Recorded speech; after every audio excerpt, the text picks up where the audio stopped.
राधे राधे दोस्तों, आज हम करेंगे कार्तिक मास व्रत कथा का पहला अध्याय। कार्तिक मास व्रत का शास्त्रों में बहुत अधिक महत्व बताया गया है। इस महीने जो व्यक्ति भगवान विष्णु और माता लक्ष्मी की उपासना करता है उसकी सारी इच्छाएं पूरी होती हैं। साथ ही कार्तिक मास में कार्तिक महात्म्य व्रत कथा का पाठ भी जरूर करना चाहिए। आइए करते हैं कार्तिक महात्म्य व्रत कथा का पहला अध्याय।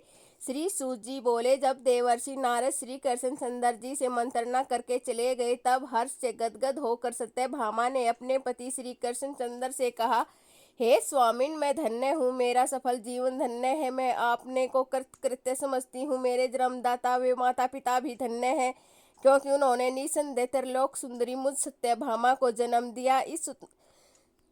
इस सुंदरता का ही प्रभाव है कि आपकी 16,000 स्त्रियों के रहते हुए भी मैं अपने आप को विशेष प्रिय हूँ। ये केवल इसी के लिए मैंने कल्प वृक्ष के समान आदि पुरुष आपको विधि पूर्वक संकल्प कर नारद के लिए उस समय समर्पित कर दिया था जब संसार के लोग कल्प वृक्ष का नाम तक नहीं जानते थे। वही कल्प वृक्ष उस समय मेरे आंगन में लगा हुआ है। हे मधुसूदन, तीनों लोकों के स्वामी भगवान लक्ष्मीपति कि मैं अतिशय प्रियतमा हूँ, इसलिए मैं आपसे कुछ पूछने की इच्छा करती हूँ। यदि आप चाहते हैं तो मेरे प्रश्न का उत्तर विस्तार पूर्वक मुझसे कहिए, जिसे सुनकर मैं अपना कल्याण करूँ। मुझे वह उपाय बताइए जिससे कल्प पर्यंत भी मेरा एवं आपका वियोग कदापि न हो।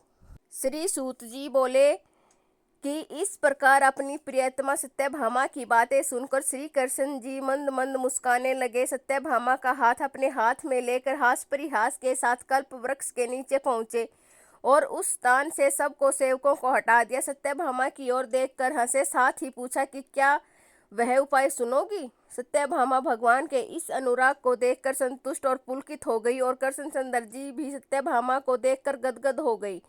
श्री भगवान ने कहा कि हे देवी, वास्तव में इन 16,000 स्त्रियों के रहते हुए भी तुम मुझे प्राणों के तुल्य प्यारी हो। तुम्हारे लिए तुम्हारी कल्प वृक्ष वाली जिद रखने के लिए देवताओं के साथ इंद्र से भी लड़ गया था। हे प्यारी, जो तुम पूछना चाहती हो वह बड़ी ही अद्भुत बात है। तुम्हें मैं जो किसी को न देने वाली बहुमूल्य वस्तु को भी दे देता हूँ, न करने वाला काम भी करता हूँ, छिपाने वाली बात भी कह देता हूँ। तो फिर मुझसे पूछने की आवश्यकता ही क्यों थी। तुम्हारे मन में जो प्रश्न हो पूछो, मैं कहूँगा। सत्यभामा ने कहा, हे नाथ, मैंने पूर्व जन्म में कौन सा दान व्रत अथवा तपस्या की थी जिसके प्रभाव से मैं संसार में पैदा होकर भी संसार की बाधाओं से मुक्त हूँ और आपकी अर्धांगिनी हूँ। सर्वदा गरुड़ पर सवारी करती हूँ। आपके साथ इंद्रादिक देवताओं के यहाँ आपके जाने पर आपके साथ मैं भी जाती हूँ। यही मैं पूछती हूँ कि मैंने उस जन्म में कौन सा शुभ कर्म किया है। पूर्व जन्म में मैं कौन थी, मेरा कैसा स्वभाव था और मैं किसकी पुत्री थी। श्री कृष्ण चंद्र जी ने कहा, हे प्रिय, तुम सावधान होकर सुनो। मैं तुम्हारे पूर्व जन्म की कथा कहता हूँ। उस पर जन्म में तुमने जिस पवित्र व्रत को किया था सो बतलाता हूँ। जबकि सतयुग का अंत हो रहा था, उस समय मायापुरी में एक अत्रि गोत्र वाला देव शर्मा नामक ब्राह्मण निवास करता था। वह समस्त वेदों और वेदांगों से प्रांगत था। अतिथि पूजा, अग्निहोत्री था, सूर्य नारायण का व्रत करता था। सर्वदा सूर्य देव की उपासना करने के कारण वह दूसरे सूर्य की भांति देव दीप्यमान था। उसको वृद्धावस्था में गुणवती नाम की एक कन्या उत्पन्न हुई। देव शर्मा को उस पुत्री के अतिरिक्त कोई संतान नहीं थी। उसने अपनी पुत्री का विवाह अपने एक शिष्य चंद्र के साथ कर दिया। पुत्र विहीन देव शर्मा अपने शिष्य चंद्र को अपने पुत्र के समान मानते थे और जितेंद्रिय चंद्र भी देव शर्मा को अपने पिता के समान समझते थे। एक दिन चंद्र और देव शर्मा दोनों कुश और समीधा लाने के लिए वन में गए और इधर उधर घूमते घूमते हिमालय के समीप एक उपवन में पहुंच गए। तब उन्होंने एक विकराल राक्षस को अपनी ओर आते हुए देखा। उसे देखकर ये दोनों भय से व्याकुल हो गए, शरीर के अंग शिथिल हो गए। वे भागने में भी असमर्थ हो गए। यम स्वरूप उस राक्षस ने उन दोनों को मार डाला। हमारे गणों ने उस क्षेत्र के प्रभाव और उन दोनों के धार्मिक स्वभाव के कारण उन दोनों को बैकुंठ धाम में पहुंचाया।